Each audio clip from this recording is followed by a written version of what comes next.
Okay, so it's day one and we're at Thirroul Public School and it's the first day of Project Air. So we've got 4 artists from Big Fat Smile at Thirroul who are giving their time to teach the children about specific artwork and using the artwork to express their memories of an event in the past. And through the lesson, the children are learning some art skills about using different mediums and layering of the mediums to create different effects. Through expressing with the visual arts, children can learn so much about themselves. They can become braver, they can gain confidence, but they can learn through taking chances, looking at the work of other artists and basically expressing the way they feel. I think they gain knowledge through that opportunity to actually let go and not feel constrained by whether they're going to get something wrong. I think that's a really valuable learning tool because in a school setting it's often there's a fear of whether they're going to get the answer right. With visual arts that's not a real issue, so I think that's why it's powerful. I can see a lot of value in this program for all the students, especially for the ones who've already been impacted by dementia in their own families. My experience as a school teacher is that it's something that hasn't been discussed in a formal school setting before, and it's really a nice outlet for children to, in most cases, just explore and actually get a bit of information about it, but for others to actually help them process what they might be going through in their own family.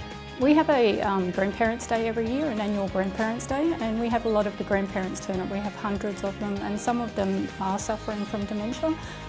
So for our school, it's always been a great respect in the community for our older people and how we interact with them, and dementia is just a part of it. Well, I've definitely seen that the kids have like an emotional response to learning about dementia, and I think that art's a perfect way for them to express that in a positive way, so they can let their emotions and their feelings show through artwork. They might not be able to express that in words so well, but they can be very creative and get that out in an artwork. And I guess for children that don't express themselves so well articulately, it's a chance for them to show their artistic side.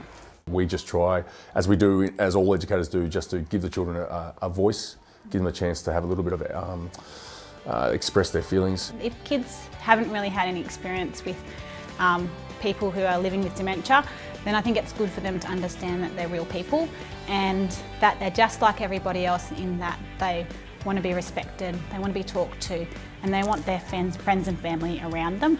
And even though they might behave differently sometimes, that it's still the person is still inside them.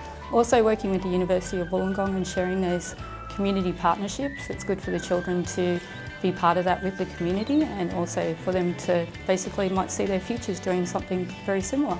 What's amazed me is the quality of some of the artwork that the children are producing, just the way they're able to express themselves on the paper, and some of the verbal feedback we're receiving is just amazing. Like, as Charles just said to me, that they've never covered the whole piece of paper in art before and that it just looks so professional, and you could just tell he was so pleased with himself about the piece of artwork that he'd produced.